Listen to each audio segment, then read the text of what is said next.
Good morning, everybody. It is Sunday. The new moon is in Libra. It's September 25th, 2022, and welcome to Traversing the Transits with Teri Hunter. Before I get into the transits and then the weekly readings, I'm just going to do a quick bit of business. These readings are based on whole sign Western astrology. I'm an intuitive astrologer. So what I do is I take what I have studied and what I've learned, and then I combine that with my connection to the other side, to my team, to my guides, as they help me evolve and watch the planets evolve with us. Good morning, Just Call Me C. Good morning, Katarina. Good morning, CC Pups. I was trying to give you guys a new view. I can't quite get the camera to not give this reflection. I was hoping you could see a little bit of the ocean today. Hello, Catherine. Let's see if I can get this to, well, I don't know. We'll see. Maybe the light will change a little bit. Anyway, so let's talk about, the other little piece of business. I did a separate video on the new moon in Libra, so I hope you will click on that and check that out and share it and like it and all those wonderful things. So I'm not going to concentrate too much on the new moon today. In fact, I think what I'm going to talk a little bit about is Mercury is going to go direct on the 2nd of October. Again, today is the 25th of September, 2022. And Pluto is going to go direct on the 8th of October. So we're seeing Mercury is going to slow its roll over this next week as it creates an opposition to Neptune. We're going to see Pluto already has been stationing at 26 degrees Capricorn for quite some time. And I think this is going to be a welcome relief when Pluto finally, moves on out, although everywhere Pluto goes creates an opportunity for renovation. I say that in a very higher vibrational sense.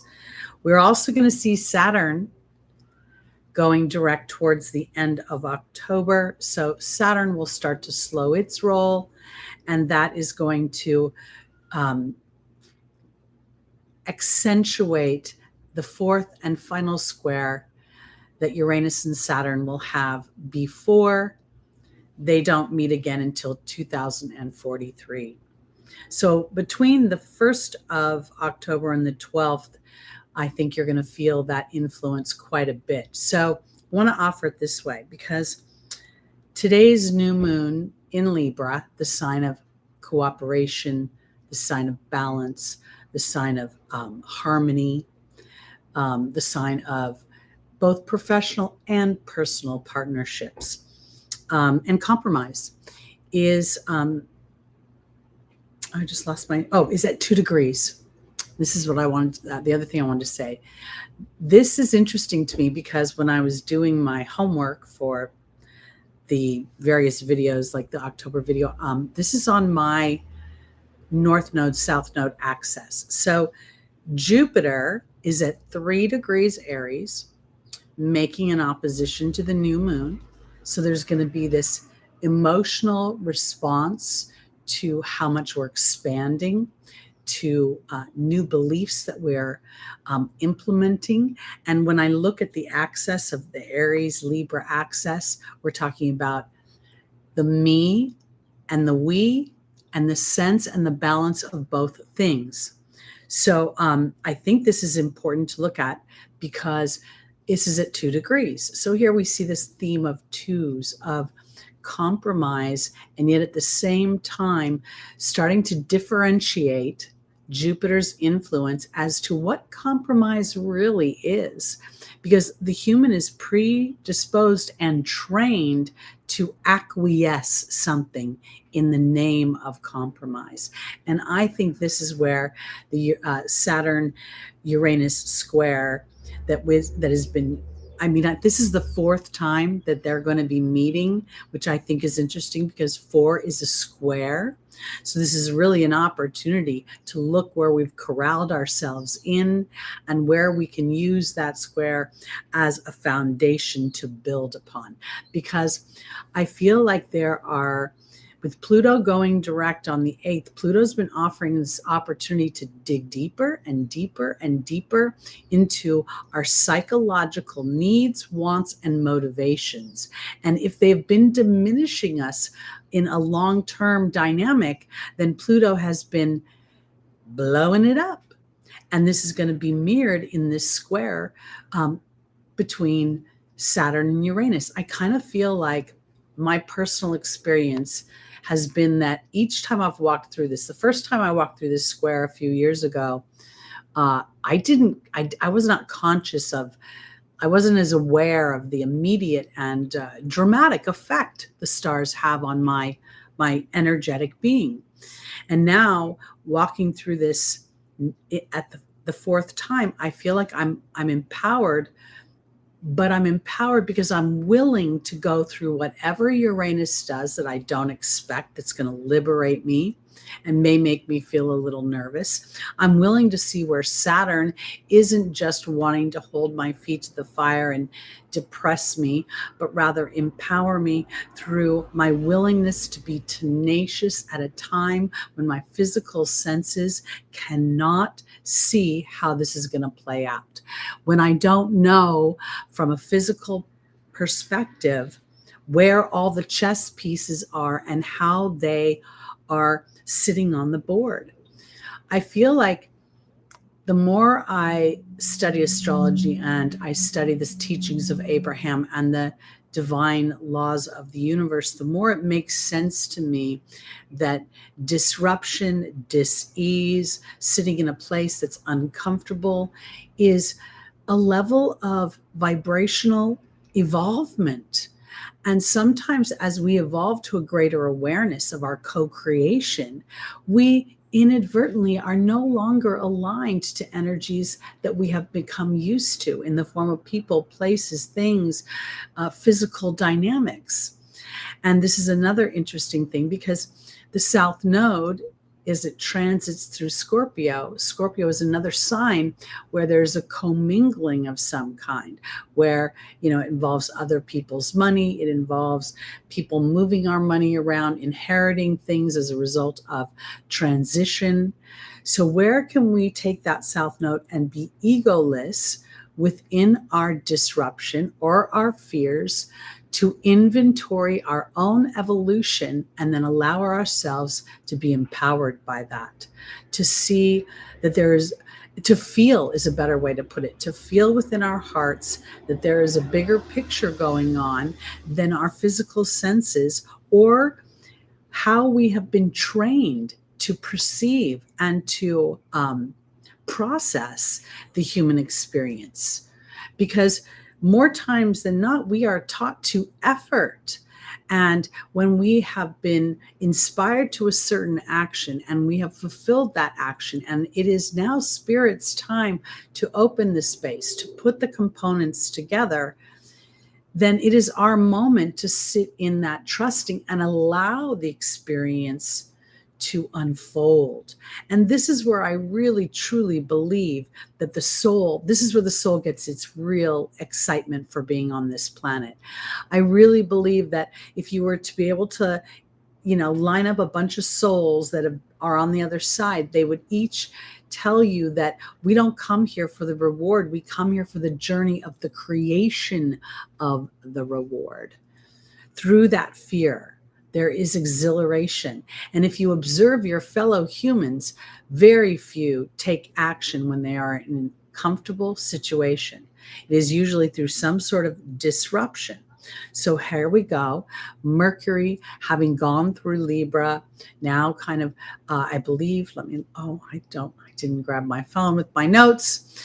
I believe that we have Mercury has moved into Virgo. If somebody wants to check that for me, I'm pretty sure we've gotten towards the later degrees of Virgo as we head to that 24th degree, which will be an exact opposition to Neptune. And I also want to look at Venus, as she is also making an opposition as she transits into her homeland of Libra. And Venus rules this new moon today. So this is an opportunity to really dig deep and set up and plant the seeds for how will I be in cooperation? How will I allow myself balance on the axis between the me, Aries, and the we, Libra, in order to create a cooperative, harmonious, balanced, and fruitful experience for all.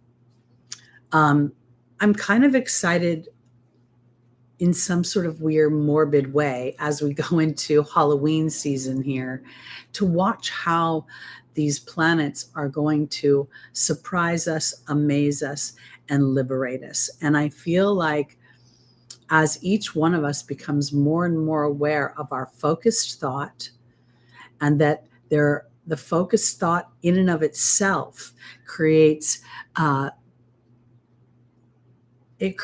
point of attraction.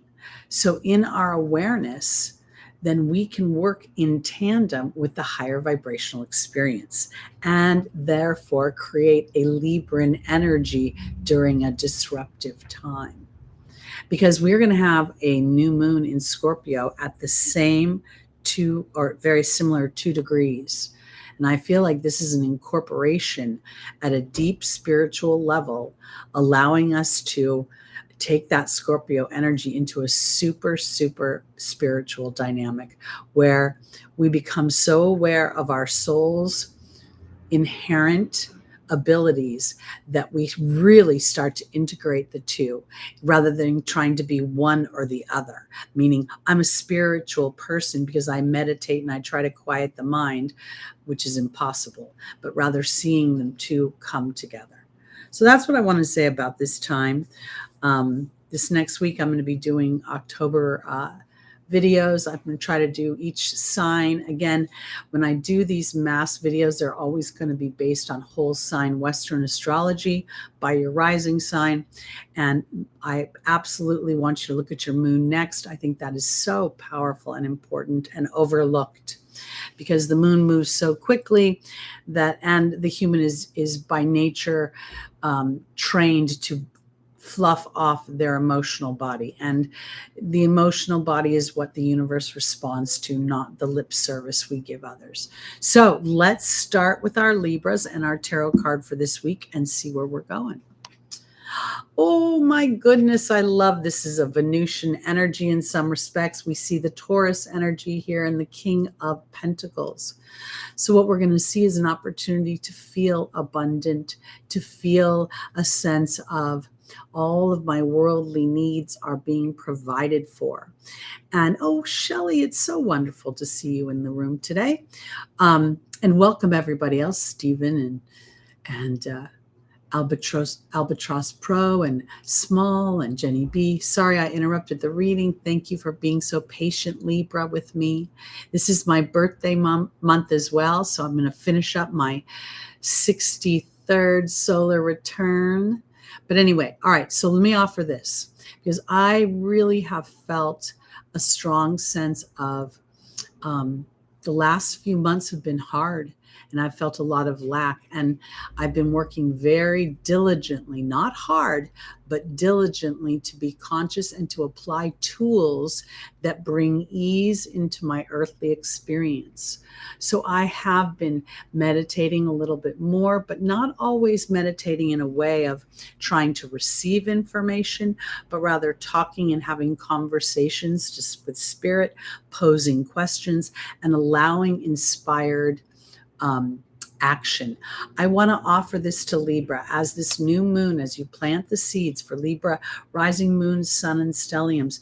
Allow yourself to use your meditations like a conversation to bring spirit into a more earthly energy for you to feel. And I want to offer it this way, because I also feel as if Libra gets to be aware of how their body is responding to what they are ingesting. Like if you're used to being able to eat certain things and suddenly you're feeling slightly more sensitive than you used to, you know what?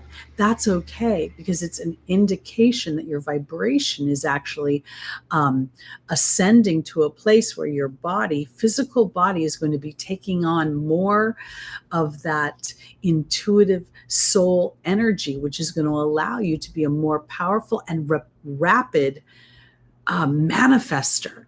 I feel like during these coming times, as Pluto starts to go direct, it's going to create a dynamic where those that have processed this last few years from a really empowered place, taking those challenging experiences and digging deeper into how much I'm absorbing, how much I'm taking in on a physical level, and then being aware of it and starting to really incorporate Venusian dynamics into the physical experience. And I want to offer this too, because, we're starting with Libra.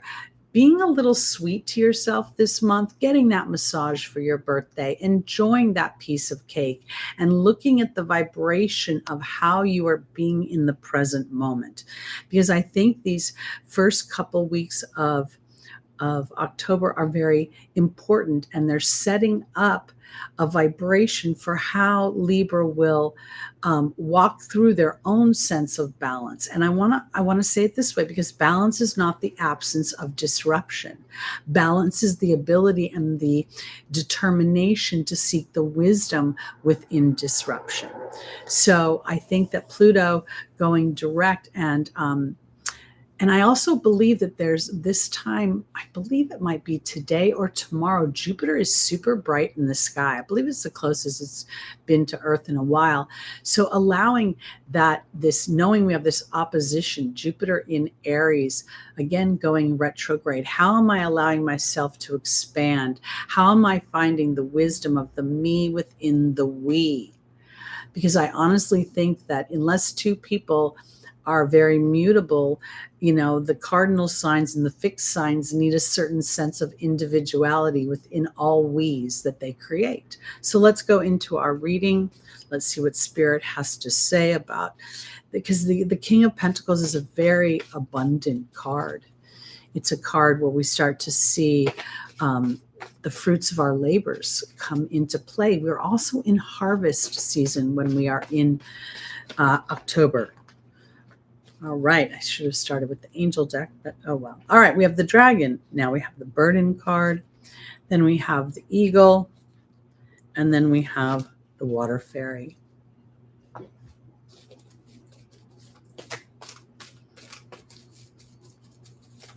Whoop.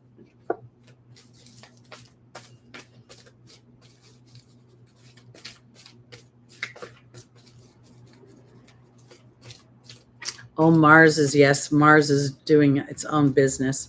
All right, Libra, we have the dragon being joined by Layla. We have in the opportunity or the obstacle, the burden card being joined by Fiona. We have the eagle being joined by Ariel. And the final position, we have Opal and the water fairy. I feel like this is extremely aligned with what I was just saying, because for my Libras right now, enjoying Venusian things, spending time in a conversation with Spirit. And I want to offer it this way, because the conversation feels like it's not about Spirit, oh, please stop this thing from happening, or, oh, Spirit, I'm so distressed here.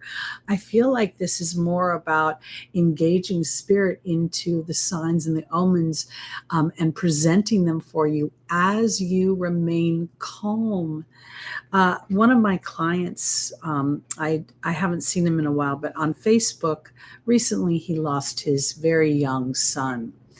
And as I've observed his grief over Facebook, I can feel the son trying to get through to him, but that dense human energy creates like this fog. And I feel like if Libra is at all concerned about resources, about your physical safety, about whether or not you will be able to feel ease, then this conversation with Spirit is literally posing a question and giving yourself some time to listen to the answer, because the burden card feels as if I can't see it. I can't see it. I need to know where it's coming from. And Fiona's saying, now that you've asked God and the angels for help, be open to receiving. And then in the angel's advice is the eagle and Ariel saying that new psychic and spiritual experiences are changing the way you're viewing yourself and the world. And I want to offer this because I saw myself this summer being triggered as I've called forth spirit to use me as spirit sees fit, for me to allow my expansion without fear, but with the trust that I am being supported and guided and protected during that expansion. And I've experienced some very interesting South Node, traversing my Mercury, natal Mercury energies. And so what it has compelled me to do is start these conversations, to start to implement my tools and to also be aware of where my scarcity lies, because that is the burden. Oh no, there's scarcity. I only see this much money in my bank account. I only see this much possibility for resources. And then Spirit saying, but we're doing something that you cannot imagine right now. We are opening up a space that will truly, like, this is where the Saturn-Uranus square comes back in, because Uranus is magical in its ability to innovate and bring in things you couldn't even imagine. And Saturn's going to push you back into that. But this is how it's been done. This is how we've been building. If you can't see within this box, how will it happen? Because now is a time to go into that intuitive body and to use your solar return, Libra, to declare how you want to feel in the new year. And also to understand that when you seek the wisdom within divine disruption, when you seek that, you will find where you have given up your power. You will find where you have imagined yourself in a diminished energy that no longer truly applies. And allowing yourself to not be the all-powerful Oz, but to be the teammate, the partner of spirit. And then you can truly lift not only your own sense of self-worth, but also the veil of any sort of lack. And I mean that physical lack, money lack, resources lack, anything that has been holding you in a pattern, because the media will remind you of why you have to worry. And I swear the amount of that input on a subliminal level is really not easy. All right, let's go into our Scorpio energy. I'm trying to be gentle on the table so I don't shake the computer.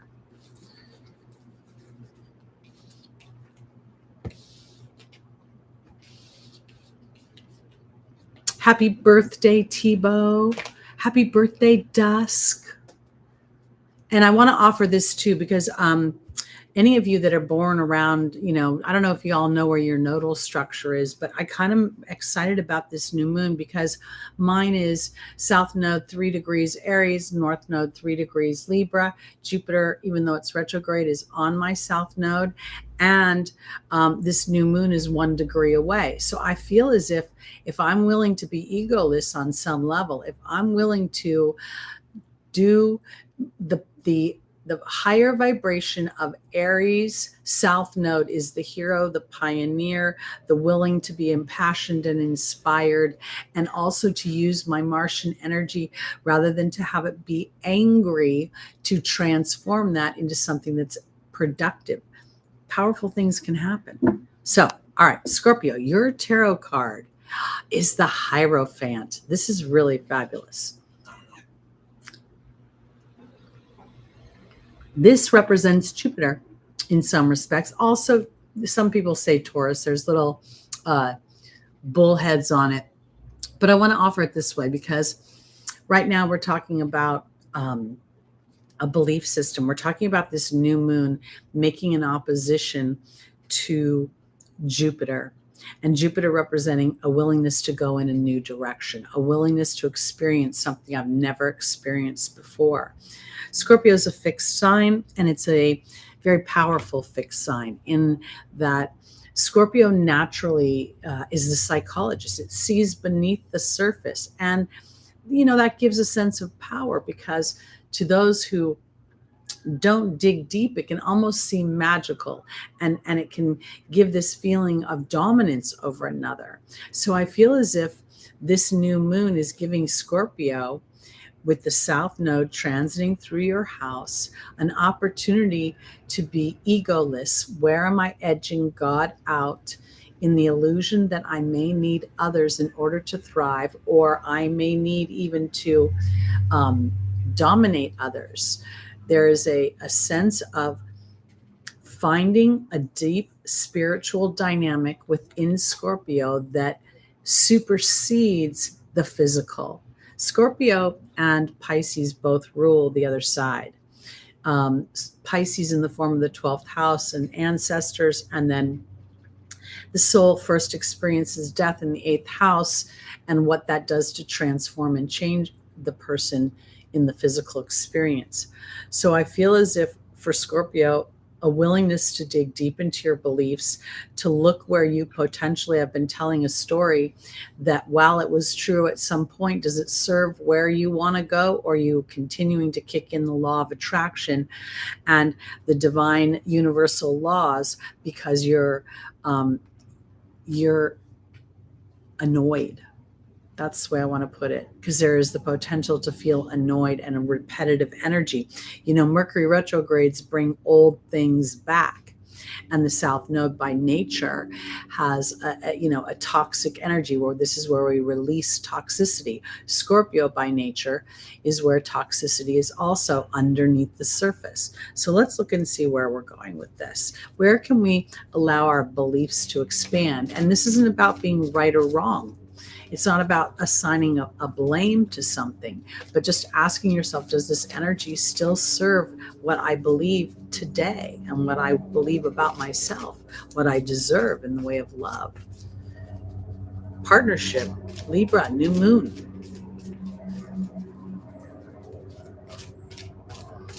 All right. Our first angel for Scorpio rising, moon, sun, and stelliums is Archangel Raphael. The second is Isaiah. The third is Serena. And the final is Crystal.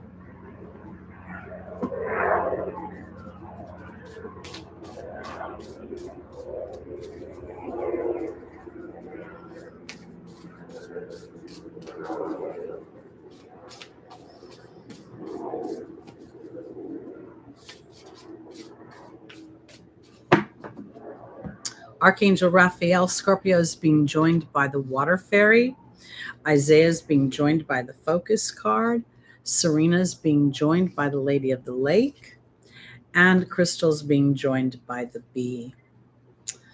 The first thing I felt when I saw this was that, I really very much think that the new moon at 2 degrees Libra, representing balance, harmony, cooperation, to see the wisdom of disruption, where disruption is moving out something that I may be clinging to but doesn't really serve me anymore, and planting these new seeds in faith, the darkness of the new moon. Now we're going to go a month later to the day, the 25th of October, at 2 degrees Scorpio will be another new moon. I really believe that this is an opportunity to use this month to get brave, because Archangel Raphael is offering Scorpio an epiphany, and this epiphany comes deep within your emotional body.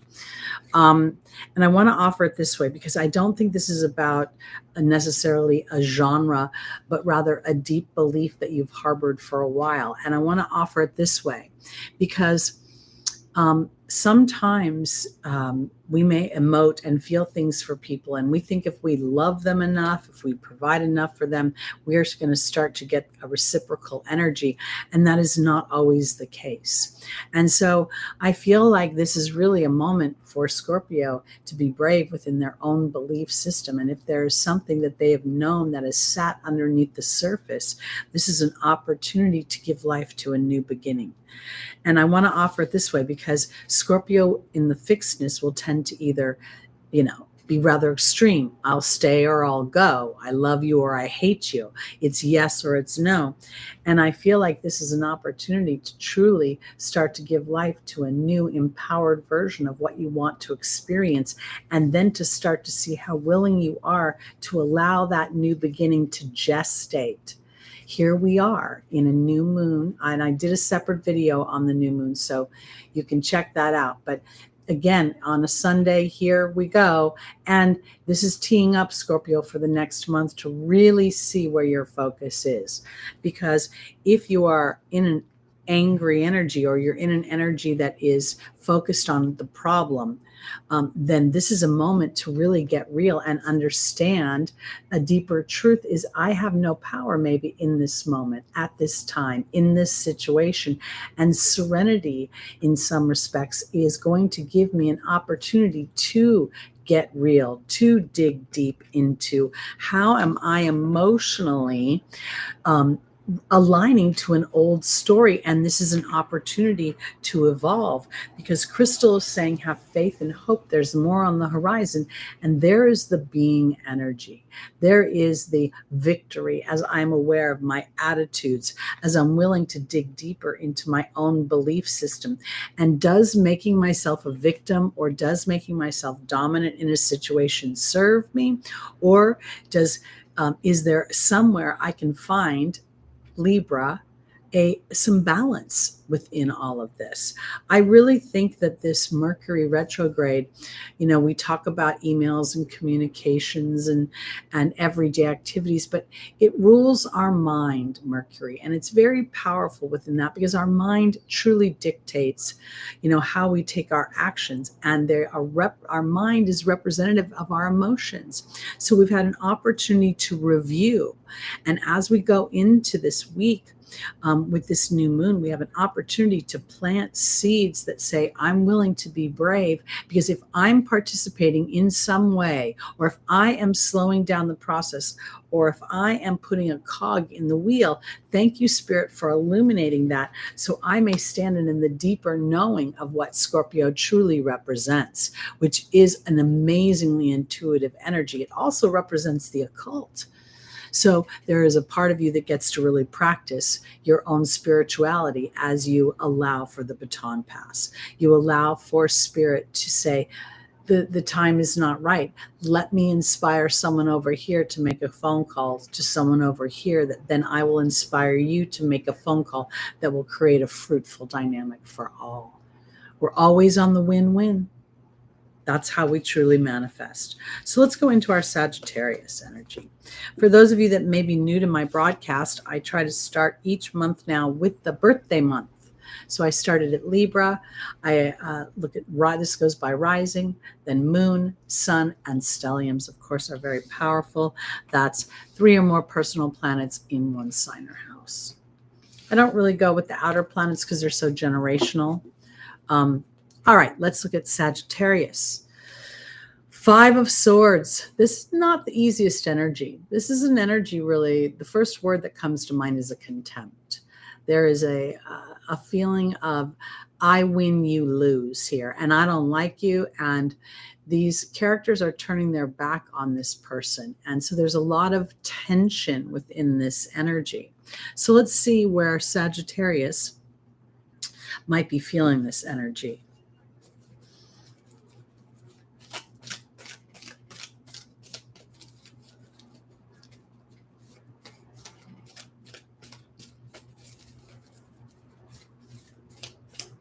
Hi, Scarred Owl. Welcome to the room. Hi, Jules.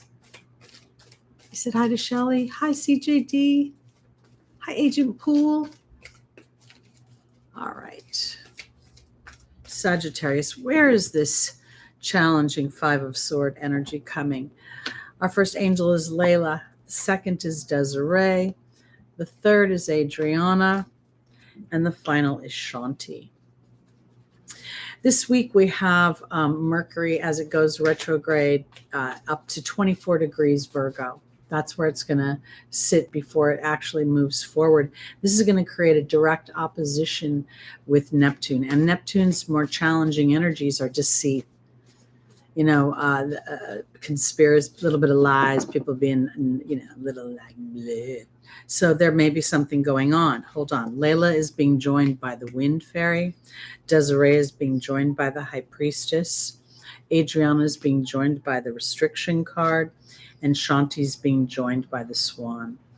Sagittarius, I want to offer this because as I look into this energy, I feel as if there's the potential that you are super aware of what's going on, and there may even be this energy that you feel people are contemptuous towards you for what you have, and you feel maybe even a need to protect it.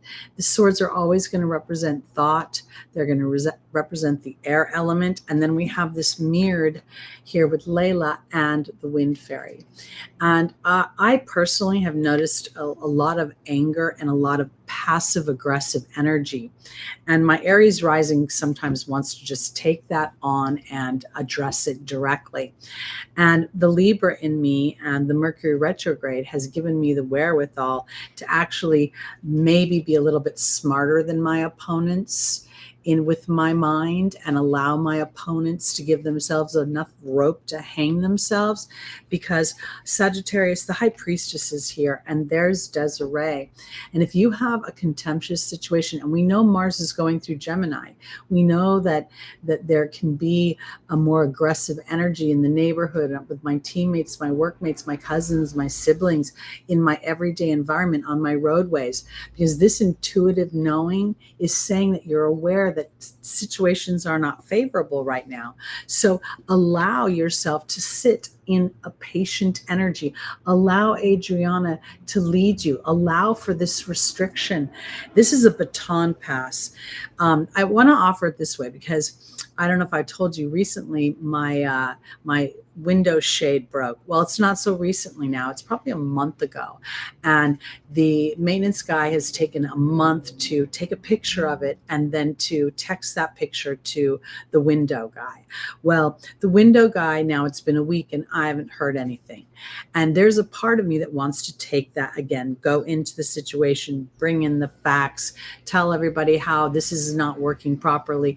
And at the same time, I know intuitively this is not going to get me anywhere. Mars and Gemini, my best way of handling this is to be aware of my own thoughts, because Sagittarius, you have an opportunity for real transformation and Shanti bringing a road of peace ahead.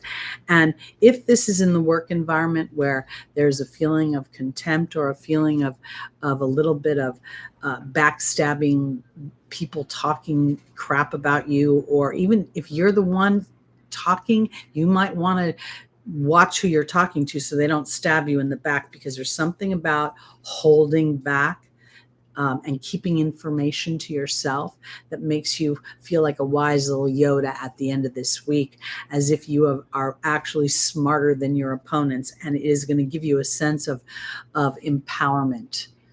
And I think that has been something that has kind of been the carrot for me during this situation, while I'm constantly every night having to be exposed to the hotel.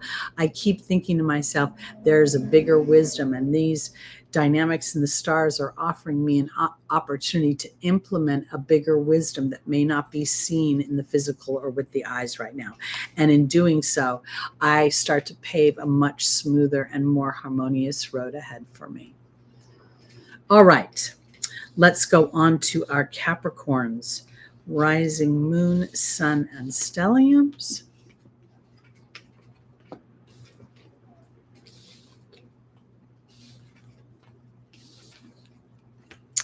Our tarot card this week for Capricorn is the Sun.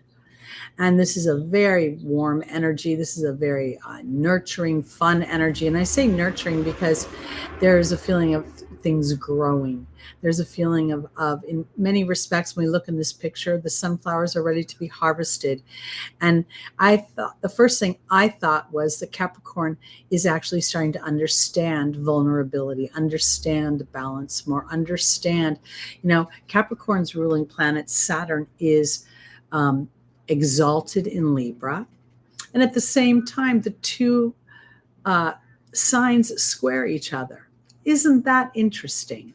A little counterintuitive, right? And yet it's not.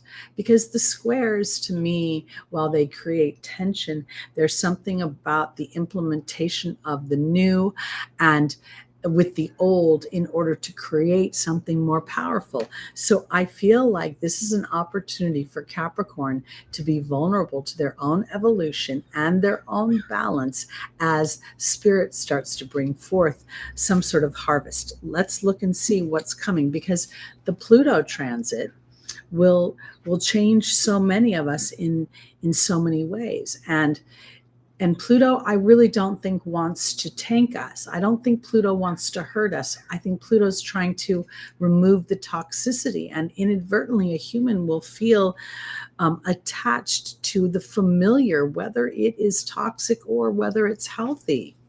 So here we go. Again, Capricorn, rising moon, sun, and stelliums.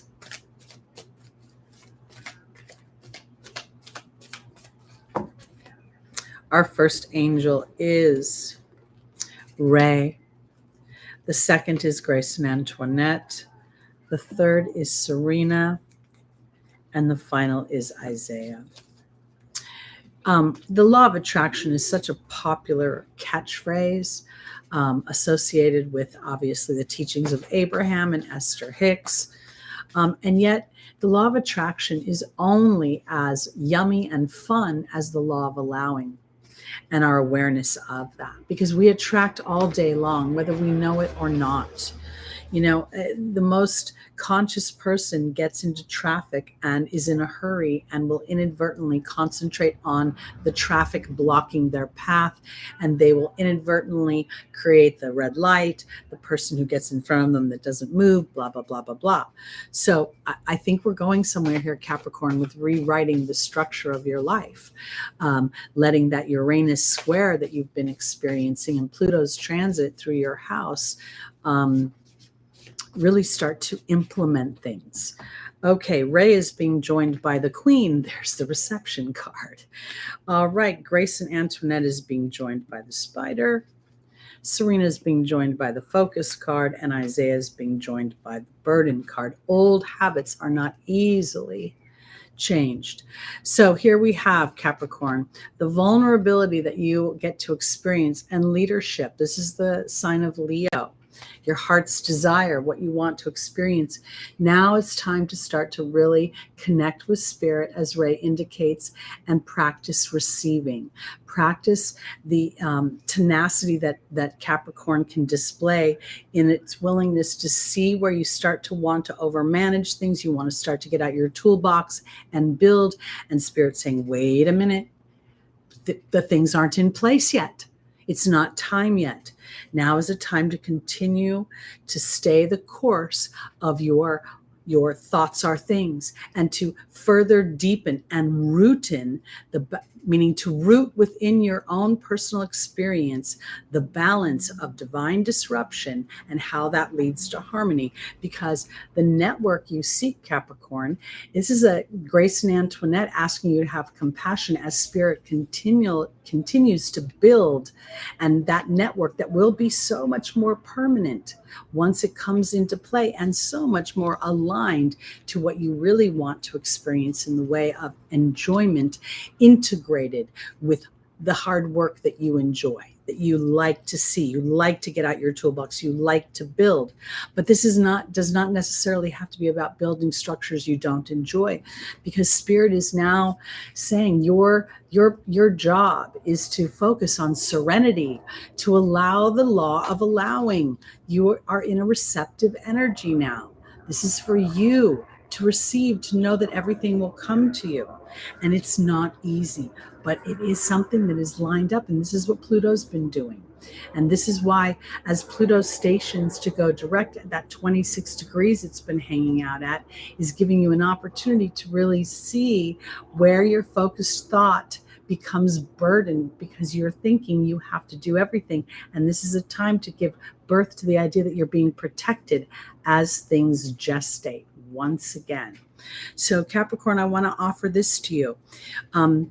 Over this Libra new moon week, especially the next few days, maybe the opportunity to just have fun, to implement Venusian things, have a nice meal, something you enjoy, indulge a little bit in luxury, in relaxation, in a good movie. Because the stationing of these planets is this feeling of movement, or I should say lack of movement, but the knowing that movement is on its way, knowing that the inspiration is coming, and trying to be a little bit more compassionate with self as you watch. It's almost feel like I'm watching a relay race, and you can see the baton coming to you, but you're like, hurry, hurry, hurry, hurry, hurry. And it feels like it's slowing down the more you say hurry. So your focus is on serenity. Your focus is on understanding the balance. All right, let's go on to our Aquarius, rising, moon, sun, and stelliums.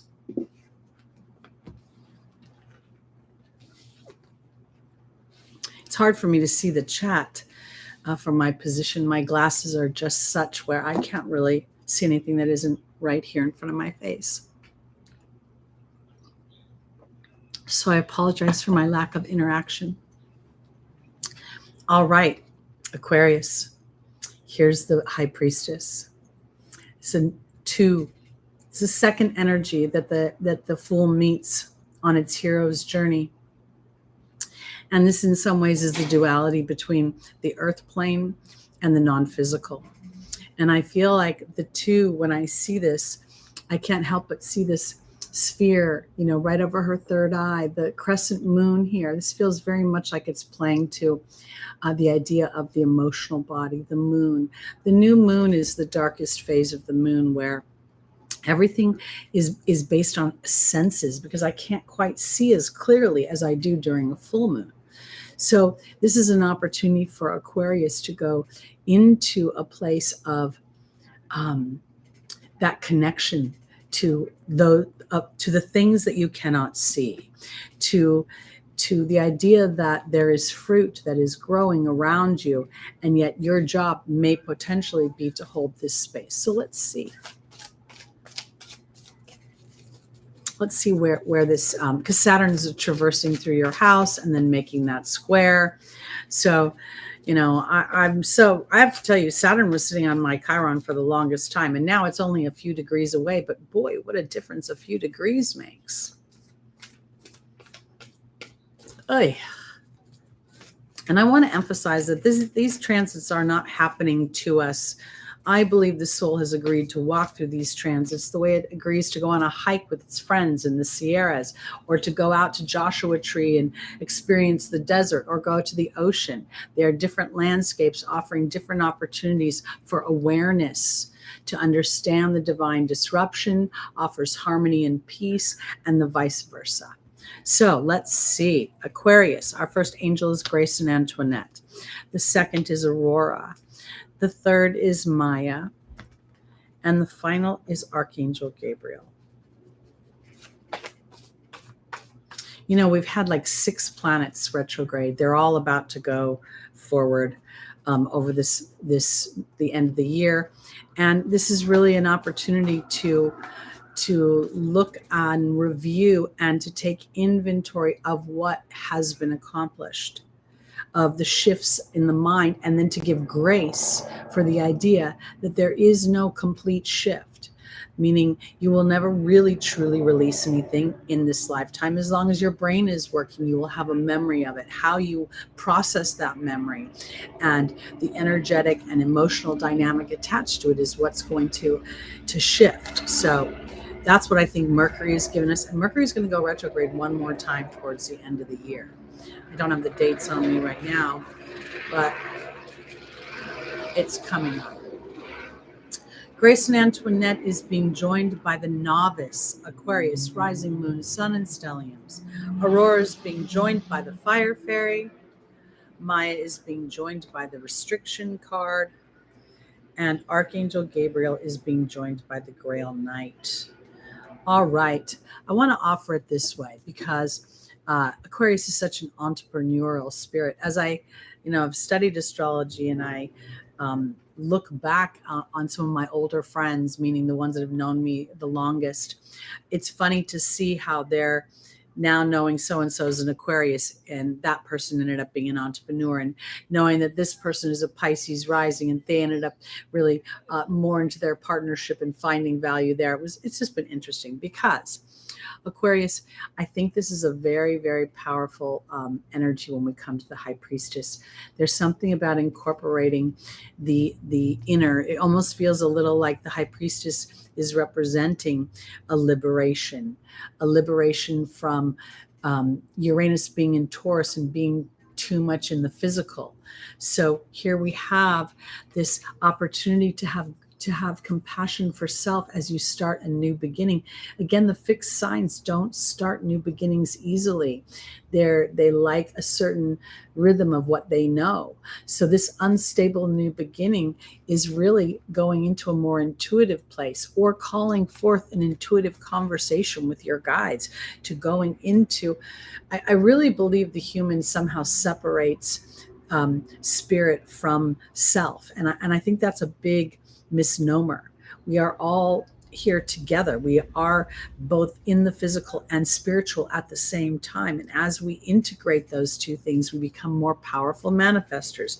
So as Aquarius goes into that intuitive knowing and then has compassion for self as you're starting a new platform, you're kind of going where no man has gone before. And then here we have inspired thoughts, inspired action, optimism, and there's a feeling of jumping off a ledge into something new. And I want to offer it this way because I believe that having both your co-rulers squaring for, forever. This is the fourth time they've squared off. And the final time, the next time will be in like another 21 years. So here we have this education of the wisdom of restriction. Maya is offering. It's through the restriction of you taking action in what you would think with your brain and having an intuitive inspiration that leads you to greater heights. Because in the final position is Archangel Gabriel and the Grail Knight. And here I believe that somewhere Aquarius is going to have an epiphany that their line of thought has been based on something that is maybe 3/4 of what they want, but they're leaving something out. Something has been missing, some piece of the puzzle. And that's the Libra new moon. Where am I in partnership with my own wants and desires for harmony, ease, love, Venusian things? Because I believe that this epiphany comes from communication. Again, communicating from a different place, from a place that isn't strictly with my words, because the words that you tell humans around you is not what the universe is going to respond to. So you can tell someone else you're fine, or you're this, or you're that, and the universe is going to respond to your emotional body. And at the same time, if you were to give life to the more challenging dynamics and start to talk about that, the universe will continue to give life to that. So it's not about judgment. It's not about assigning blame.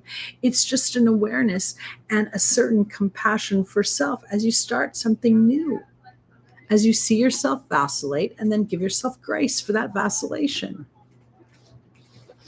All right. Let's go on to our Pisces rising, moon, sun, and stelliums. Your ruling planet, Neptune. I was thinking about it today because I was thinking about how I believe Neptune and Pluto are making a trine to one another. And then just recently, the new Little Mermaid has come out.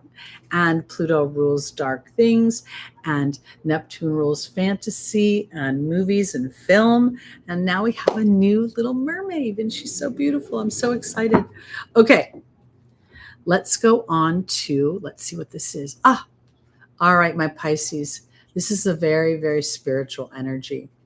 And we have your ruling planet retrograde. I believe it's around right now. I meant to grab my notes. I'm just I have South Node over my Mercury, so excuse me for my little brain. But what I want to say is I believe that the Neptune opposition to Mercury is going to bring an illumination of some kind, and that there could potentially be an awareness that what appears to be balanced is not fulfilling. It's not aligned to a deeper truth. And we see we're going into eclipse season too, by the way. I didn't even mention the idea that that new moon in Scorpio is going to be on a partial solar eclipse. So I really believe that Pisces, your sister planet, your sister sign, and the new moon coming up, there's going to be a lot of illuminations for you this week and over this next coming month. And I want to offer it this way because oftentimes when we feel disempowered by a situation, we tend to look outside ourselves. And yet, if we're brave of heart, we can see that maybe when we gave our power away at the time we did it, it served something that we needed inside ourselves, but we don't need that anymore. I really feel like this is not about judging self, but seeing the evolution of self, and sometimes how a divine disruption, or maybe even a divine deception, and that deception isn't always coming from outside ourselves. Sometimes it's coming from within ourselves. So let's see where we're going.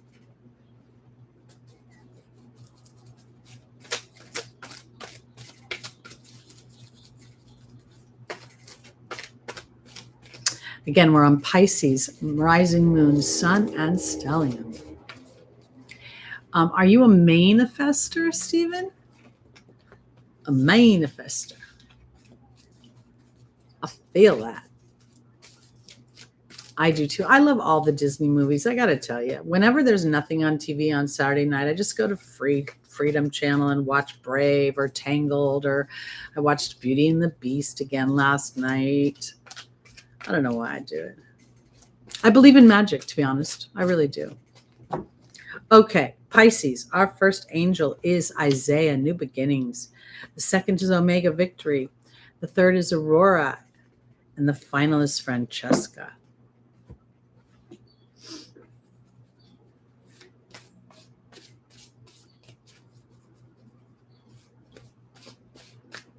Where's this new beginning? Because we see this character in the Eight of Cups setting out on a spiritual journey. All right, Isaiah is being joined by the Focus card. Omega is being joined by the Serpent. Aurora is being joined by the Hawk.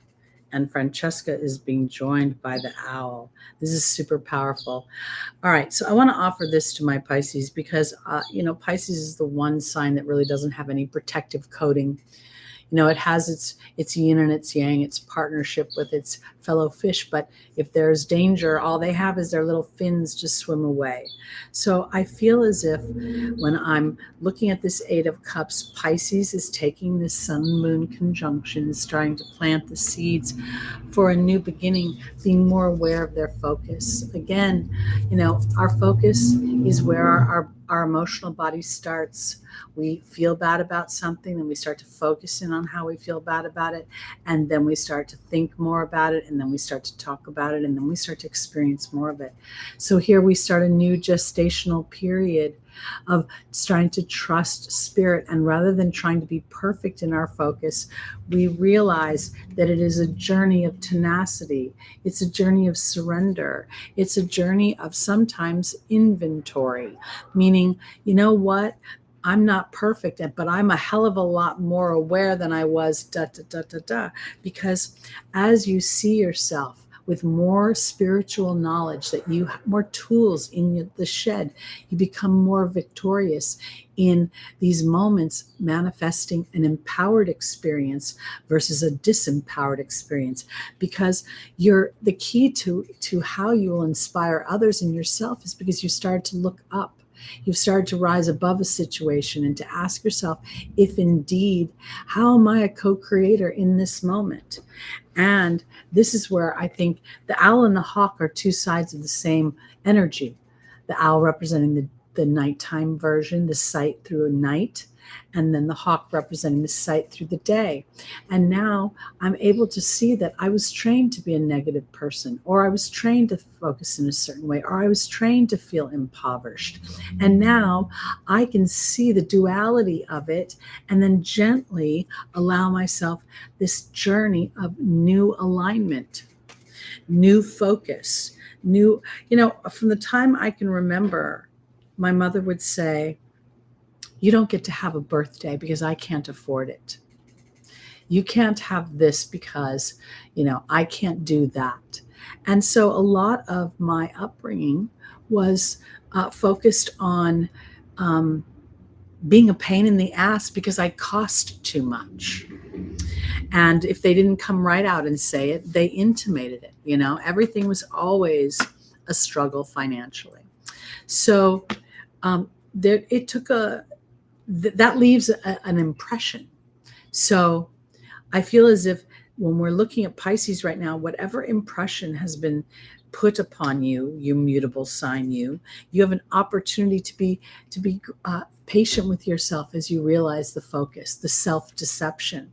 And this is the opposition between Neptune retrograde and Mercury still retrograde. And it will, sit at that point for a period of time that will allow you not to assign blame or criticism or judgment on the situation, but just illumination, so that in the next moment you can say to yourself, is that true or false? And am I inadvertently purporting an energy that doesn't really work for where I want to go and what I want to experience? All right, let's go on to our Aries, rising moon, sun, and stelliums.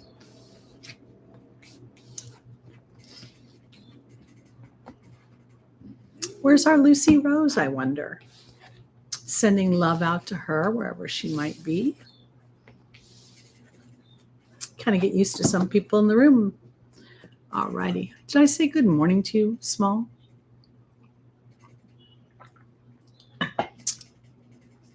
All right, Aries. There's the Judgment card. If this isn't Pluto, I don't know what is. And Pluto is squaring Aries. We also have Jupiter retrograde in Aries and Chiron, which will be there for a while. But I want to offer it this way because when I look at the Judgment card, I focus much more on the Phoenix rising, the illumination, and then Archangel Gabriel heralding in a new day, a new dawn, a new opportunity. I don't feel like this is judgment as if I'm being punished. I feel as if this is, I actually do not believe that there's anybody, like when we die, I don't think there's anybody going, oh, you screwed up here or you really fucked up there. Oh, pardon my language. What I think we do is this sort of rapido. I almost feel like it's like this movie I saw years ago where you go in this little booth and you get to at rapid fire experience how you've landed on others, experience this sort of journey of awareness of the interconnectedness of us all. So that's where I feel like we end up making choices here, choosing to come during these challenging times, choosing to be this gender or this ethnicity or have these preferences, because they all feed the soul's evolution and its empowerment to manifestation. So as we look at Aries, the pioneer, when we look at Aries, also the warrior, the angry one, the resentful one, do any of that? Does that allow you to rise like the Phoenix? No. And so for me as an Aries rising, being so aware of Pluto's many conversations it's having with my sun, my Mars, with my ascendant, Saturn over my Chiron, I am ready to rise like the Phoenix and to be working with spirit to see how I get in my own way. So here we go. Aries, our first angel is Athena. The second is Daniel. The third is Archangel Uriel. And the final is Teresa. One of the big stories that my family always have told me, I don't talk to them anymore, but those that were alive and those that have crossed over, I'm too hostile. I expect too much. I expect the world to be fair when it's not fair, And I remember thinking to myself that none of my expectations were out of alignment at all, that people were holding themselves small. And I got to be known as a bit of a hothead, a bit of a anger ball. And what is Aries rising? So what have I learned how to do? I've learned how to recognize where my anger is coming from and to examine it before I express it. That's a very powerful place to be, Aries, because Athena says it's safe for you to lovingly assert yourself. And there is my being energy. There is my victory. There is my manifestation. And that is where the pioneer becomes the hero. And I'm never going to take any of the lower vibrations of any of these signs and hang my hat on that. That is not how it has to be. It's a point of awareness. So Daniel, the angel of marriage, and the Grail Knight. Now is the time. Now, I could say to Aries, this is about traditional marriage, but it's not. It's about the history within relationships. We are on a Libra new moon. We are talking about Aries being the polar opposite of Libra, and the me energy of Aries and the we energy of Libra. And in their extremities, they are not balanced. But when two healthy me's come together, they create a really powerful we. So I believe that what's going on here is an opportunity to see how your history has made you react in certain ways or to believe certain things are true. And now it's time to bow down to your own evolution and to see that if you need to be a hothead, you know how to do that, but that doesn't have to be your go-to energy. It doesn't have to be the thing that dominates your experience, because Archangel Michael has been working with Aries to transform your frustration, to transform your energy. And Mars transiting through Gemini right now could potentially be teaching you even at a greater level how you're interacting with others, because now is a time to really synthesize all that you have learned and to turn it into magic and to be the inspiring leader that you are, because now is a time to truly let go of the old story, to say you no longer need to categorize yourself as angry, warrior, resentful. Now it's about allowing the ugly duckling to become the swan. In my personal life, my family is victims to all sorts of things, to God. God decides this and God decides that. I don't believe that for 1 minute. I believe God sits on the sidelines going, oh my God, can you believe that decision? Can you believe that decision? Oh dear, oh dear. So for me, I think this is very powerful because Aries gets to finally shed that skin. No longer are you an angry warrior that goes into a situation without any strategy. On the opposite, you're a crazy strategist. You're smart. You know how to use the land to your advantage. You learn from your mistakes, and now you are to rise and be all you can be. There we go. All right, let's go on to Taurus. Rising moon, sun, and stelliums.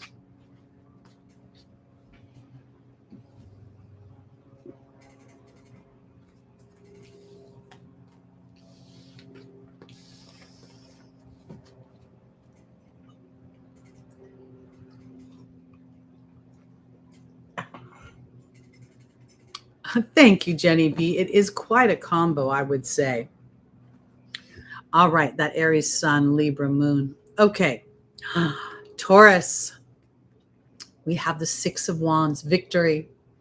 This is a beautiful, beautiful energy because this gentleman is a fire sign. So he's going to represent passion, inspired thought, inspired action. And then there's victory here. And when I look at it, for some reason, I see myself conquering my own beast with Taurus. It almost feels like, Taurus is again another fixed sign. It rules the earth. It rules the beasts that plow the earth. And here I feel like the victory is never about the extermination of one thing, but the integration and then using these tools as they are at their highest vibration. So I feel as if, now let's think about the idea that Taurus is ruled by Venus. Venus is the ruler of this new moon. This new moon is offering an opportunity to plant seeds into the spiritual ground of trusting my own security, trusting my ability to create, being aware of sometimes when the beast comes out in me and I don't see anything but red and I go charging towards it. And in an awareness, in an evolved state of being, maybe you don't act out in a way that's so fixed that it inadvertently shoots you in the foot. Let's look and see here. Our first angel for Taurus, rising, moon, sun, and stelliums is Vanessa, the angel of faith or fear. The next is Archangel Raphael, the angel of healing, physical. There is Crystal and the angel's advice, and finally Layla. Vanessa is being joined by the restriction card. Archangel Raphael is being joined by the focus card. Crystal's being joined by the high priestess, and Layla's being joined by the trust card. Okay, so I want to offer this again because the human is so predisposed to effort in all ways. What does Taurus represent? Effort. Working the land, working my skills, honing my voice, working through my family history, creating resources for material security. Now, what does the victory come? Is being able to identify the difference between faith and fear and false faith. I want to offer it this way because sometimes we say, oh, I believe, and I'm doing everything, but why hasn't it happened? Why don't I feel that way? Why hasn't things changed? With Uranus moving through Taurus, and depending upon the degree of influence, Taurus, you'd have to look, some of you have stellium, some of you have your moon. What degree is this at? This is going to create a tense conversation with Saturn. And there's a part of you that's going to want to go back to what you know and default to. And I think where the victory lies is in the epiphany that your focus is sometimes on the idea that you have to do everything. You have to get out there. You have to pound the pavement. And I feel as if maybe this Libra new moon is giving you an opportunity to step into a Venusian energy that allows you to enjoy the day or enjoy this period of time as spirit starts to move things around to bring things into place. And I want to offer it this way because there is nothing, the empowerment, the excitement, the exhilaration of that sense of connection with spirit, of cooperation within manifestation. Oh, my turn, your turn, my turn, your turn, is so incredibly exhilarating that if you're the only one efforting, you will never feel any exhilaration like that. Because Crystal's saying have faith and hope, and there's a deep intuitive knowing that at this moment you may not be able to do anything. There's an epiphany to be had. Somewhere over the next couple of weeks with this final square, there will be some sort of coagulation between Saturn and Uranus. And it may feel like that person would never change. They'll never have that epiphany. And then they do, or you do. And this is where we really get to start to release what we've been enslaved to, release a way of thinking that hasn't served us. Because Layla is asking Taurus during this time to trust and to continue to connect with spirit. And I want to offer it this way because I'm not asking you to meditate and be quiet. But if you have questions that you want to pose to spirit, going into a meditative energy, deep breathing, and then allowing yourself to pose the question and then write have pencil and paper, because those inspired thoughts that come through will be your answer. And you will naturally doubt it as a human. You'll be like, oh, that's me. But then there will be this intuitive knowing, that's not me. It's something else. And if I'm just not patient, not sitting on an egg, but understand that my victory comes from taming the beast within my mind that tells me I haven't done enough. And everybody in the physical world will tell you haven't done enough, because they'll ask you, what have you done? Oh, I sat on my couch and I meditated and I told spirit to bring me all the people who will book with me, who will best benefit through my work. People will look at you and think you're crazy. And yet I've spent 9 years doing that very thing. And that's how spirit brings people in. All right, let's go on to our Geminis, rising, moon, sun, and stelliums. Let's see what's going on. We have the moon. The moon. This is very interesting because in the tarot, you rarely see the moon just depicted as the moon, but always somehow in a combination with the sun. So here, while there appears to be like a full moon type situation because the animals are howling at the moon, it also appears to be a new moon where they're conjunct. So Gemini, I think that this might be a moment where your mind, your ruling planet going retrograde back into your sister sign Virgo, opposing Neptune, is asking you to go into an emotional place, and to really determine if indeed there's something about this little face right here in this moon that feels slightly uncomfortable. And I think that might be something that Gemini is experiencing, because Gemini, again, is predisposed to move quickly through the zodiac, to take action, to dispense information, to get things done. And there may be an inspired action that can only come if we take time to sit and reflect on the emotional body. Let's see. Our first angel will be Rochelle, the angel that guides your heart. Then we have Oceana, another emotional energy. Then we have Yvonne, being vulnerable to our emotions, and then Shanti, the angel of peace.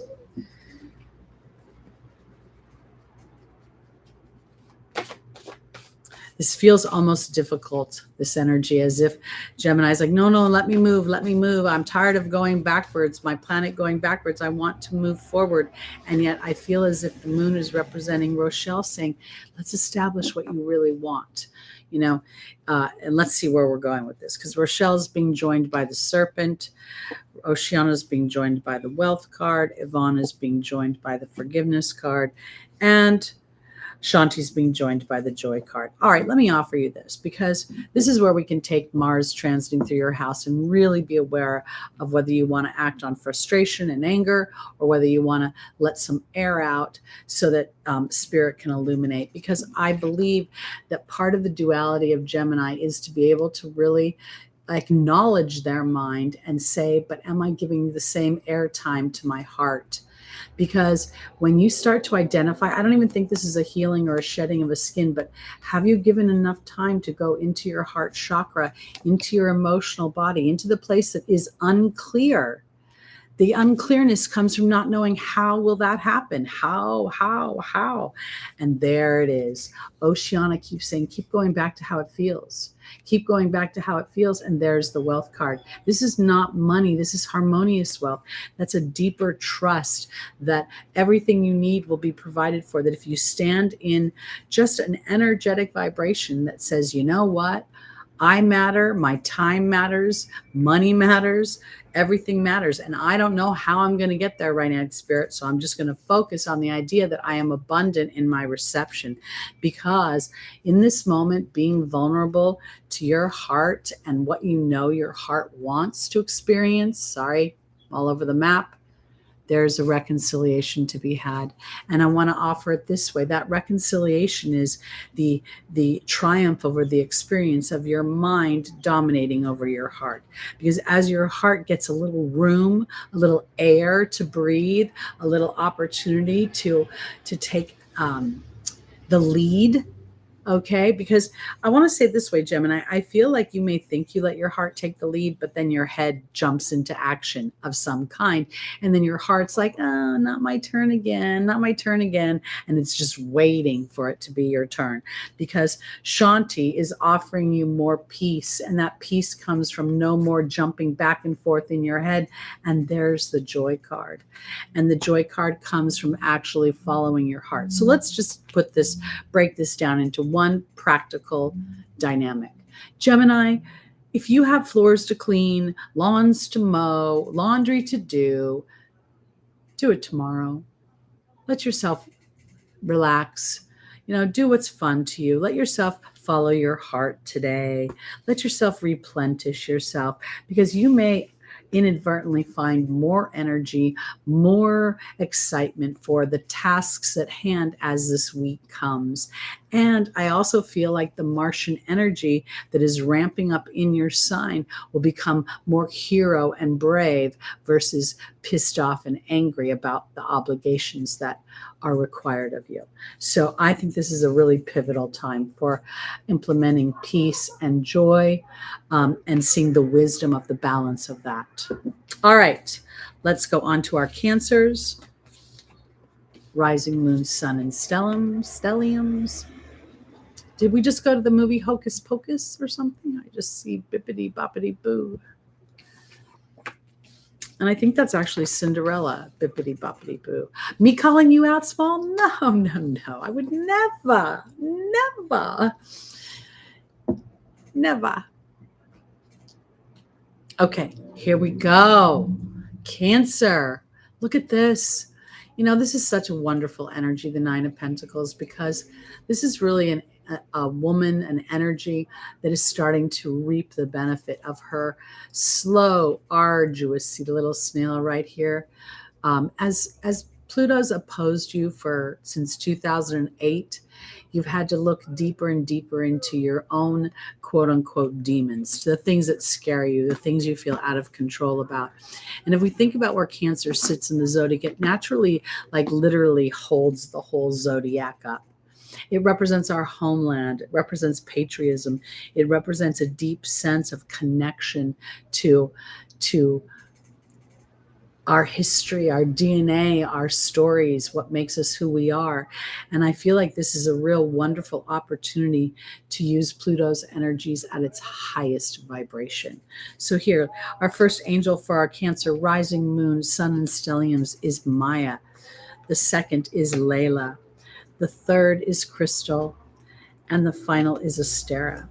I truly, truly believe that Spirit has shown me repeatedly that the age of Aquarius will come because thoughts are things and people will become pioneers and be courageous and innovative in knowing that and implementing it into the physical world. So we are all being educated right now.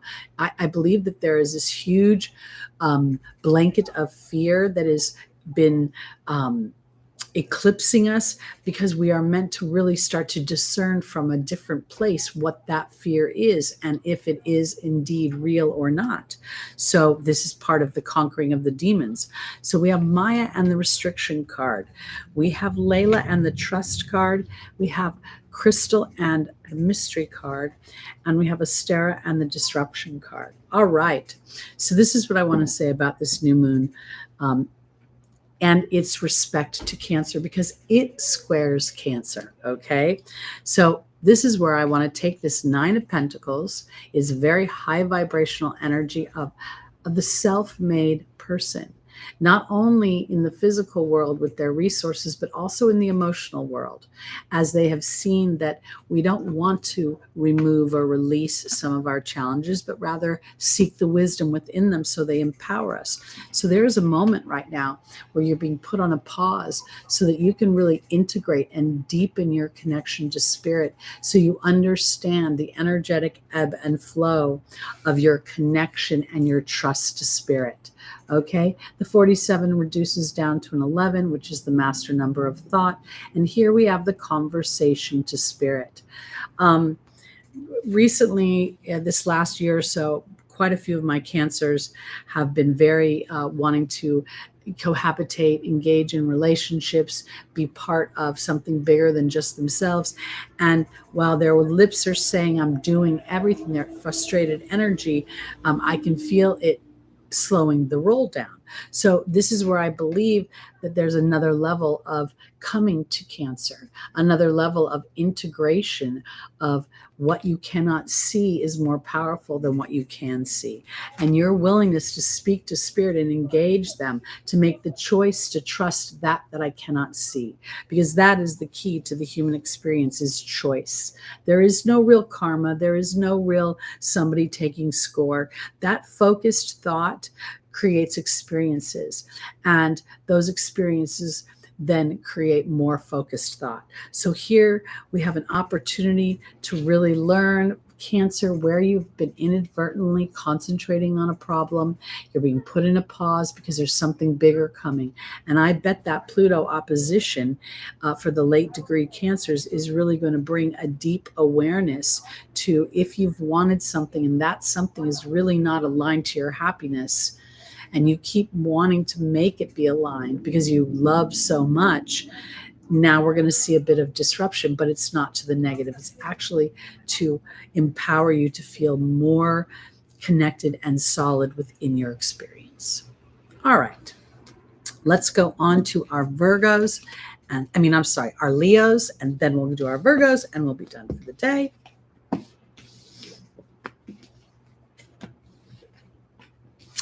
I'm trying so hard to give you all a view, and I'm telling you, I just can't get the lighting right. All right, here we go. For my Leos, here is the Five of Pentacles. This is not an easy energy. Okay, this is a little bit of a challenging energy. The characters in this card are fraught with challenges. You know, they're walking basically barefoot in the snow. There's clearly a headwind, making it difficult to see that they're so close to the solution. You know, and the number 5 in and of itself feels like a sense of change.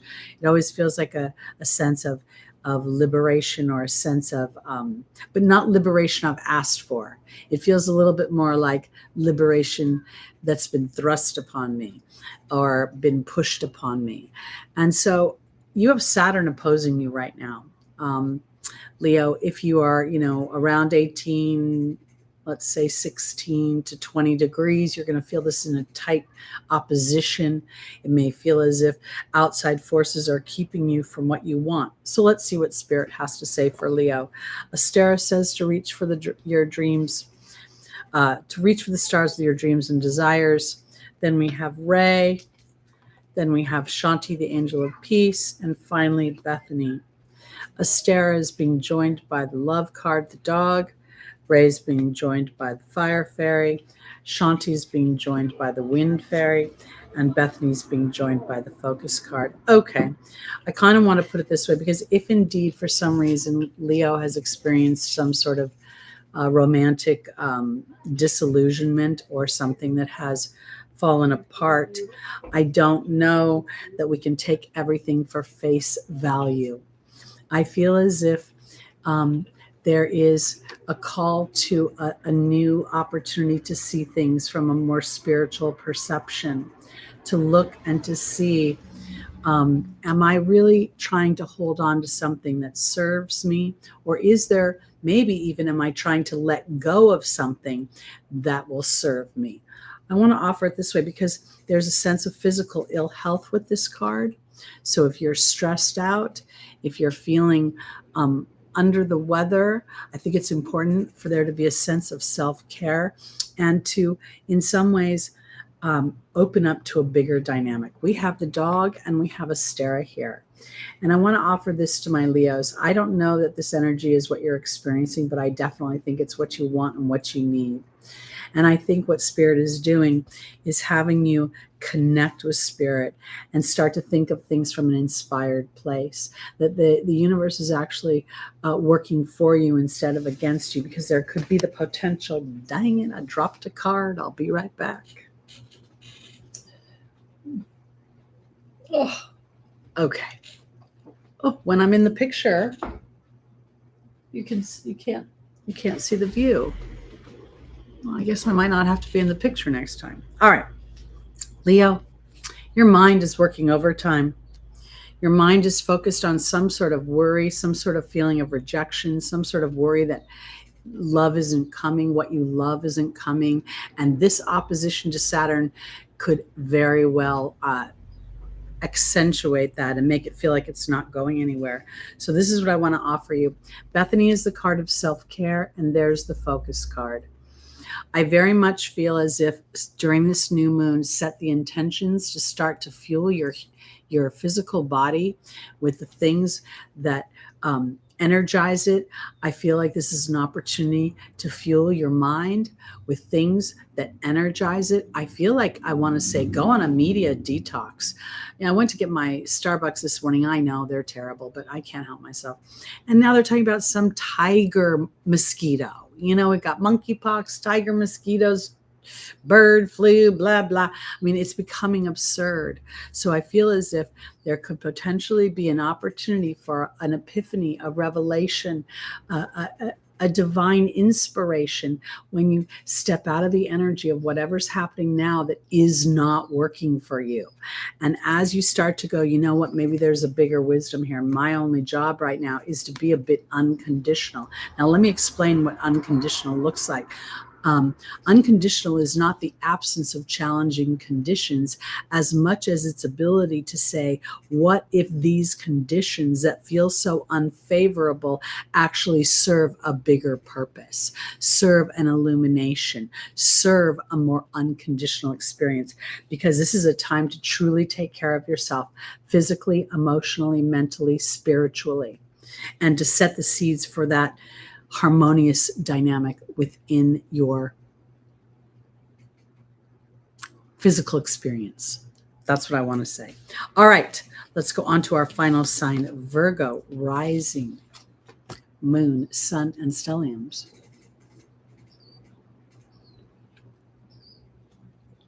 Oh, when you said you're dead lucky, you know I think of Lucky as my dog. So it takes me a minute for me to. I just celebrated my 19-year anniversary in this location. And I want to offer you this because, you know, luck, as Oprah says, is preparedness meets opportunity. And preparedness is focus. Preparedness is inviting in the experience. Luck is saying, why not me? All right, Virgo. Oof. All right. Never an easy energy with the 10 of Swords. Very dramatic energy. Overkill comes into mind. And the clouds feel dark and scary. And yet, if we look at the ocean, it's calm. If we look at those mountains to climb, there's illumination to be had because we have to climb from and find our power within a spiritual energy, the purple mountains and the yellow of the sky. So let's see, Virgo, where there could potentially be drama happening, because again, we're going to see an opposition between Neptune and Mercury coming up probably over this next week before Mercury goes direct, and we may find ourselves extremely disillusioned by something. So let's see. Our first angel is Chantal, the angel of romance. The second is Merlina. The third is Patience. And the final is Shanti. Chantal is being joined by the water fairy. Merlin's being joined by the lady of the lake. Patience is being joined by the cow. And Shanti's being joined by the restriction card.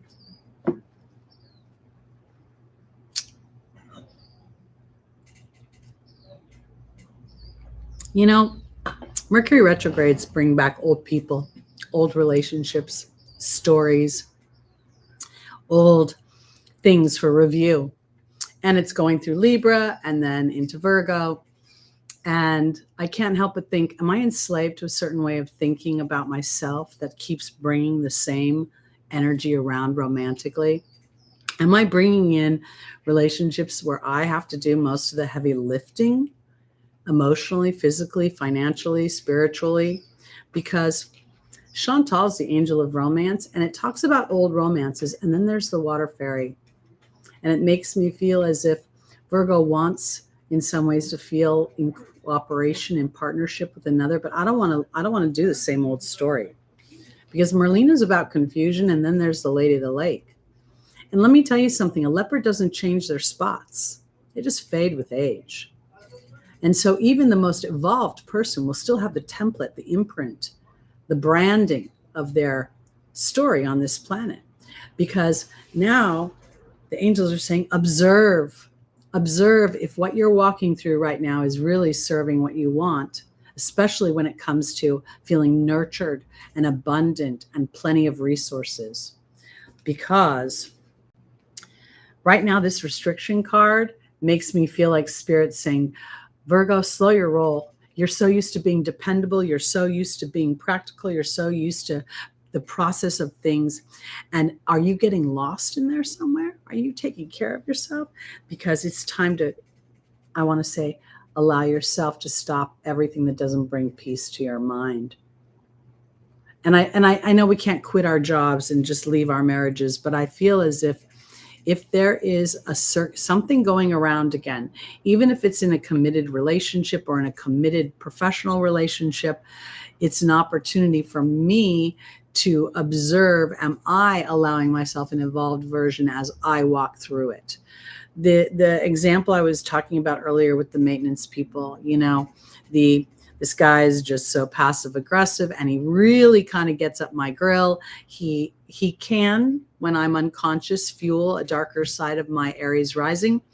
And in this time that I could be getting more and more frustrated, my awareness of the transits, my awareness that Mercury, the ruling planet of Virgo, is going through Gemini, can let me work through this in a way where I don't have to feel drama, rather a sense of surrender. And, maybe there's a bigger picture of things that can happen that I'm unaware of, because I think this is about you feeling loved and appreciated, not going back to an old story in love. And how that should feel, but does it feel that way? Because now is a time to be courageous within your self-talk, and don't let somebody's words mask how they're showing up. Pay attention to whether you feel abundant. Pay attention to whether their words are really lining up with how you feel.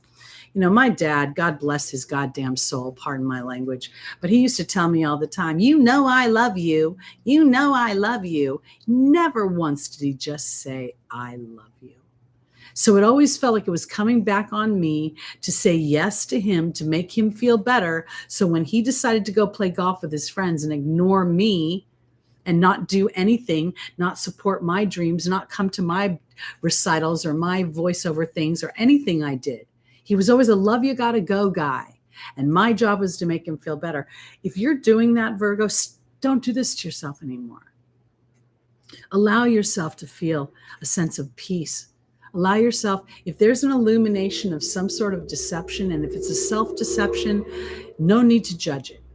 Just say, is this making me happy? And Spirit, thank you for giving me the courage to really continue to move forward with what makes me feel happy in all my relationships, what makes me feel authentic, what makes me feel at ease, what makes me feel an even exchange of energy. That's the way I want to put it. All right. That's it for this week. I want to thank you all for being here today. And for those that haven't been around in a while, thanks for coming back.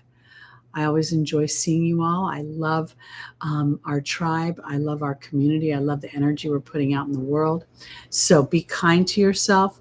We've got a lot of more stuff coming up. This next few months is going to be very transformational, as all months are, but our awareness of that transformation is going to become more in our faces.